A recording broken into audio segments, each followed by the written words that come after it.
the feeling, I've seen this before. This seems to have happened to me before. So these are all coming from the subconscious. So the subconscious is not of one lifetime. It is continuing from past lives. That subconscious has immense potential. So this subconscious can be programmed to become your best friend. But unfortunately, it is also programmed to become your worst enemy. It all depends on how the conscious mind speaks to it. That is why our self-talk becomes such an important thing.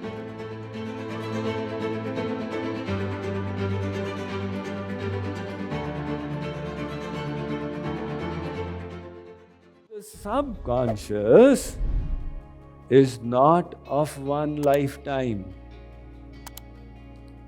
It is continuing from past lives. You see, our mind continues from past lives, that's correct. At the time of death, the body is left behind, the mortal frame, as they say, while the soul departs. But the soul doesn't go alone. It takes along with it the subtle body and the causal body. Only the gross body is left behind. So the gross body is the physical frame. The subtle body is your mind, intellect, ego. And the causal body is your tendencies of endless lifetimes carrying forth. So two subtle and causal bodies accompany the soul into the next life.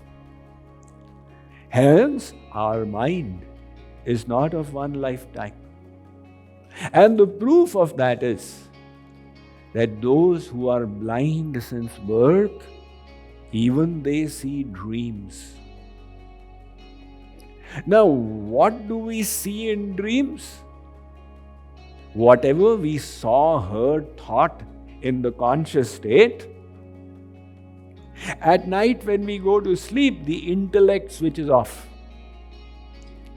So when the intellect has switched off, the conscious mind has switched off, those images, they become garbled and they get mixed up and they come forth in your dream. Like, for example, in your waking state, if you saw a bird and thought, wow, what a glorious flight. If I were to become a bird, I would also soar in the skies like it. Now that was a conscious sankalpa. At night in your dream, you did not become a bird. You started flying in your human form.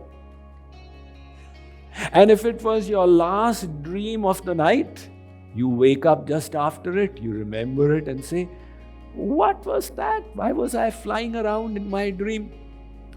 It was actually a conscious sankalpa that got disjointed, distorted, rejointed, and manifested in your dream.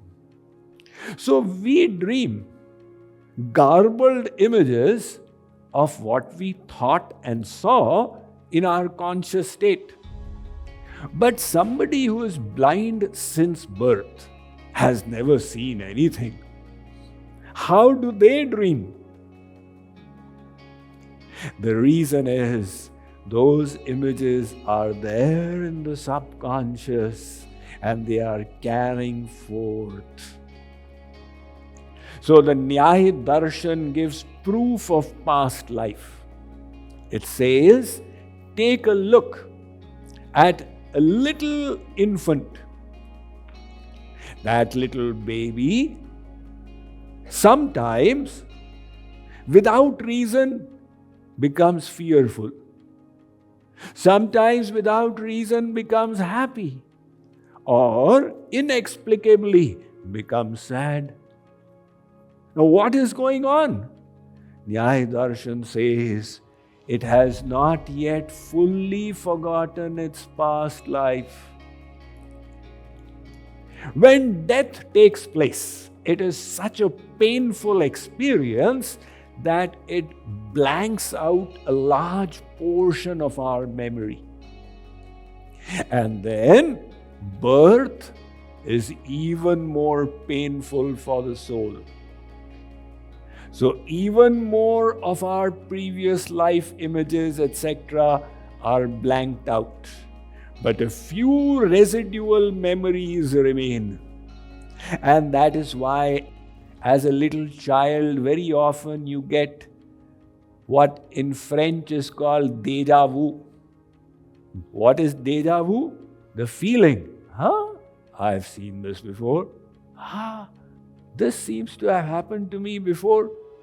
So these are all coming from the subconscious. So that subconscious, imagine how vast it is. If you try to record your favorite TV serial, on TV, they have the hard drive. So you want to record Kaun Banega Karodpati, 52 episodes of it. You run out of hard drive space so quickly. And our subconscious is recording images, sounds, sights, accompanied feelings, etc. from the time we were born till today.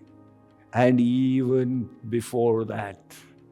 This is the immense creation of God. So this subconscious can be programmed to become your best friend.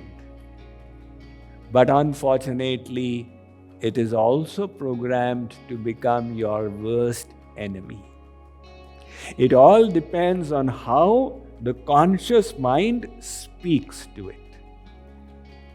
If you are repeatedly telling yourself, I'm a good for nothing, I'll never amount to anything in life, the subconscious will get programmed for failure. And whenever an opportunity presents itself, the subconscious will thwart your efforts. You are a good for nothing, you can't amount to anything.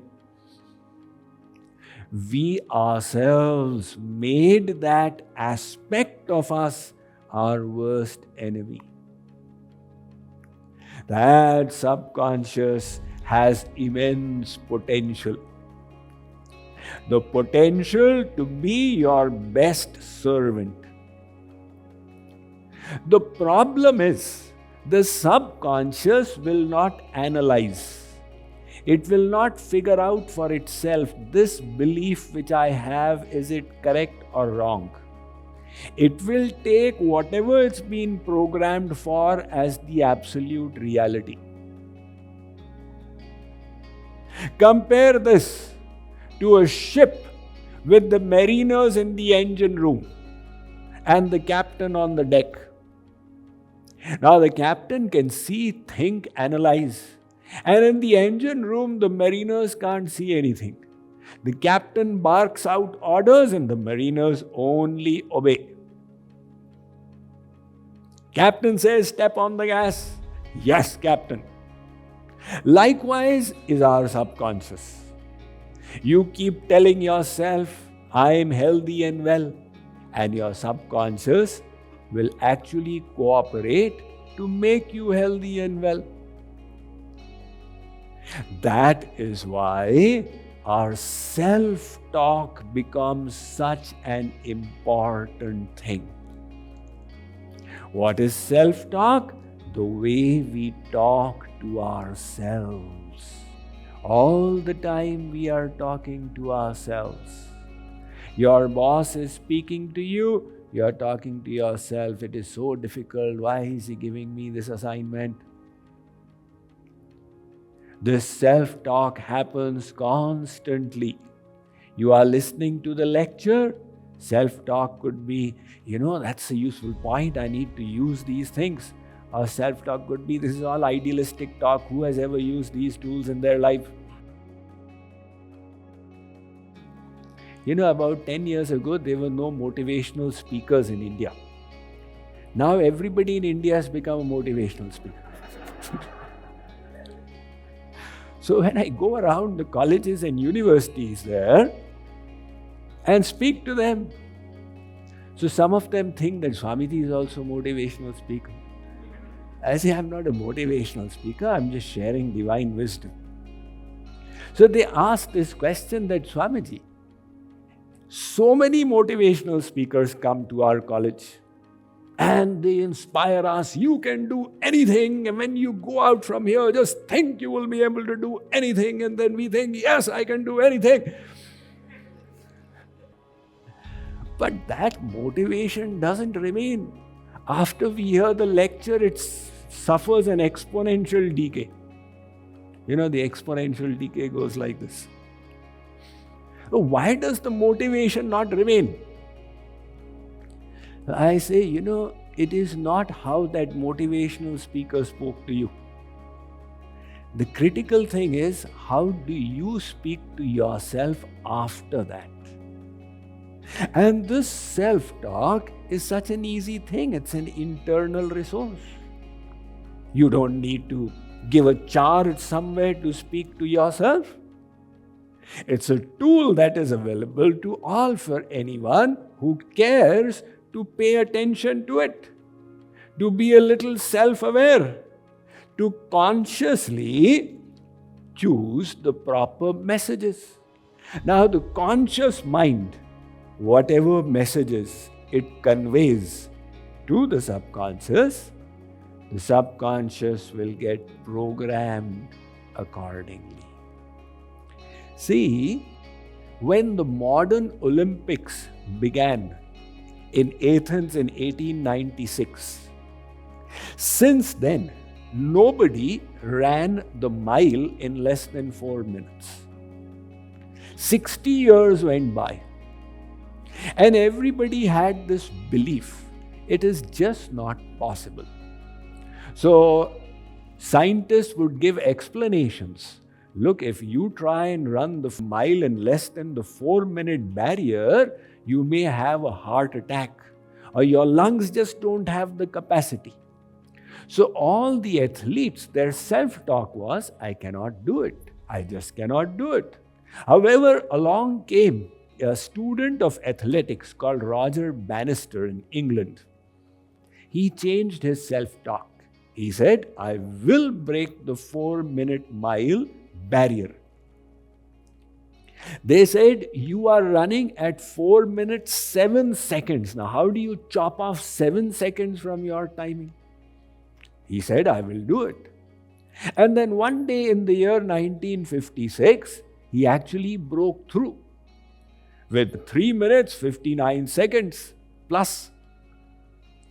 So, this news went around the world. And the consequence was all the runners changed their self-talk. It can be done. We can. There is no such barrier of 4 minutes. And the result, in that very year, 27 runners, they broke through the 4-minute mile barrier. Where in history nobody had done it, all of a sudden in 1 year, so many runners did it. And the next year, 235 runners ran the mile in less than 4 minutes. So this self-talk then is so important. What we need to do is to first of all become aware. What is the self-talk that I'm doing? Catch ourselves in the act. And then make some amendments. Write down the self-affirmations, the way you wish to speak to yourself. I am blessed and the grace of God is upon me.